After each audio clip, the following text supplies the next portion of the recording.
नमस्कार दोस्तों, बहुत बहुत स्वागत है आप सभी का आपके अपने इस यूट्यूब चैनल हिंदी लॉ में। दोस्तों मैं हूं एडवोकेट मंजीत त्रिपाठी।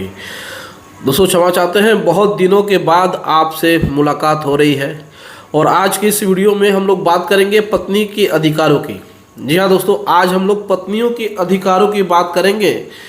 क्योंकि पत्नियां स्त्रियां चार दीवार के अंदर जिस प्रकार से प्रताड़ित होती हैं, जिस प्रकार से उनका शारीरिक मानसिक शोषण किया जाता है और समय आने पर उनको उनके अधिकारों से वंचित कर दिया जाता है। कहने का मतलब ये है कि जब वो अपने अधिकार की लड़ाई लड़ती हैं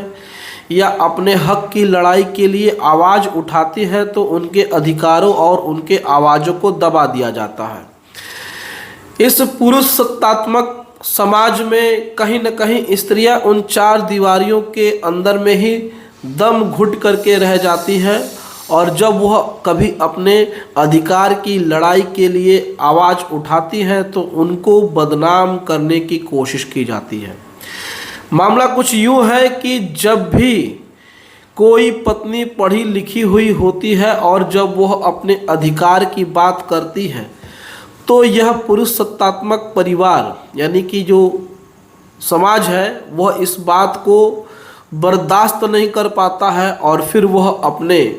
उस पौरुषार्थ को अपने उस पुरुष समाज की दुहाई देते हुए या फिर एक प्रकार से एक कहते हैं कि ईगो में आकर के उनके खिलाफ कार्रवाई करता है। और जब पत्नियां न्यायालय का सहारा लेती हैं या फिर कोर्ट का सहारा लेती है, कानून का सहारा लेती है, तो फिर उनको दबाया जाता है। तो आज हम लोग बात कर रहे हैं कि क्या पढ़ी लिखी पत्नियों को मेंटेनेंस दिया जाना चाहिए या नहीं। इस बात को लेकर के सर्वोच्च न्यायालय और इस बात को लेकर के माननीय उच्च न्यायालयों में भी बहुत ऐसे केसेस गए हैं और बहुत बार सुप्रीम कोर्ट ने भी कहा है कि अगर कोई महिला पढ़ी लिखी है और अगर उसके और उसके पति के बीच में अगर किसी प्रकार से विवाह विच्छेद की बात चल रही है तो क्या ऐसी पत्नियों को, क्या ऐसी स्त्रियों को भरण पोषण का अधिकार है कि नहीं। सीआरपीसी की धारा 125 के अंतर्गत अगर कोई महिला ये दावा करती है तो क्या उसका यह दावा एक्सेप्ट करने योग्य है कि नहीं है, पोषणीय है कि नहीं है। अगर मान के चलिए कि आप पढ़ी लिखी महिला हैं और आपके पति के साथ आपकी नहीं बनती है और आपने सीआरपीसी की धारा 125 के अंतर्गत आपने केस फाइल करके मेंटेनेंस की बात कर ली, तो क्या परिवार न्यायालय आपको या फिर वह सक्षम न्यायालय जहां पर आपने केस फाइल किया है वह आपको मेंटेनेंस देगा कि नहीं देगा। क्या इस आधार पर कि आप पढ़ी लिखी हैं, वेल एजुकेटेड है कि नहीं। तो इस पर माननीय सर्वोच्च न्यायालय ने बहुत ही अच्छे से और बहुत ही लैंडमार्क जजमेंट दिए हुए हैं, जिसमें कि उन्होंने कहा है कि अगर पत्नी आर्थिक रूप से कमज़ोर है लेकिन अगर वो पढ़ी लिखी है तो इसका कोई अर्थ ऐसा नहीं लगाया जा सकता है कि उसको मेंटेनेंस न दिया जाए। सीआरपीसी की धारा 125 के अंतर्गत सीआरपीसी की धारा 125 के अंतर्गत इस बात का प्रोविज़न दिया हुआ है, इस बात का समर्थन किया गया है कि जो आर्थिक रूप से कमज़ोर महिलाएं हैं वो अपने पति से भरण पोषण की अधिकारी होती है और उनको बाकायदा भरण पोषण भी दिया जाना चाहिए। इसी मामले में मध्य प्रदेश हाई कोर्ट ने भी, इंदौर हाई कोर्ट ने भी एक बहुत ही अच्छा डिसीजन दिया था। एक फैमिली कोर्ट में एक मामला पहुंचा था जहां पर कि महिला शिक्षित थी और महिला के पति के द्वारा यह आरोप लगाया गया था कि महिला शिक्षित है, वो अपने को स्टैंड कर सकती है, कहीं भी कमा खा सकती है, इसलिए उसको किसी भी प्रकार से मेंटेनेंस न दिया जाए। लेकिन माननीय न्यायालय ने सीधे सीधे उस पुनरीक्षण याचिका को, यानी कि जो भी उस हस्बैंड के द्वारा याचिका दायर की गई थी उसकी याचिका को रद्द कर दिया गया और यहाँ पर पत्नी के अधिकारों को मेंटेन किया गया और कहा गया सख्त लहजों में कि मात्र पत्नी का पढ़ा लिखा होना ही उसको आर्थिक रूप से मजबूत नहीं बनाता है।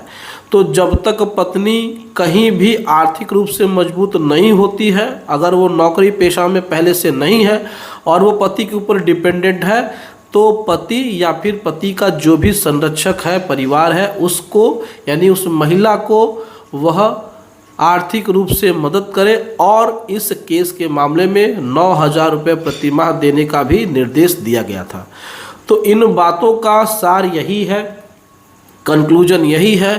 कि एजुकेटेड होना ही पर्याप्त नहीं है। अगर महिला आर्थिक रूप से कमज़ोर है, पत्नी आर्थिक रूप से कमज़ोर है, तो पति या पुरुष उसको मेंटेनेंस देने के लिए बाध्य है, यानी कि भरण पोषण देने के लिए वो बाध्य है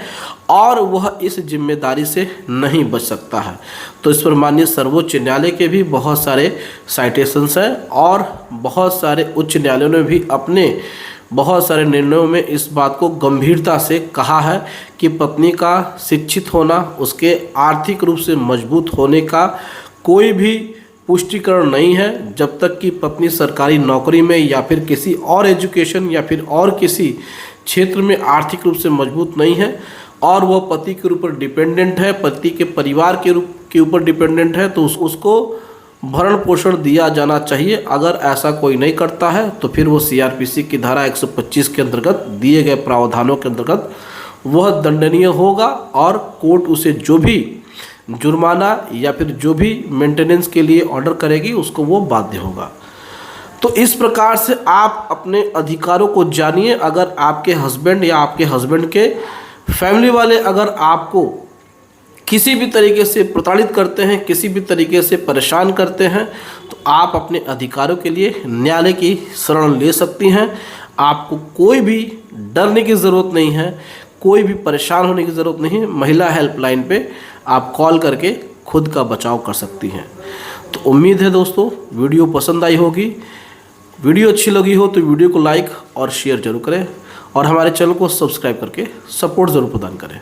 चलिए मिलते हैं अगली वीडियो में एक नए टॉपिक के साथ। तब तक अपना और अपने पूरे परिवार का ध्यान जरूर रखें। Thank you so much.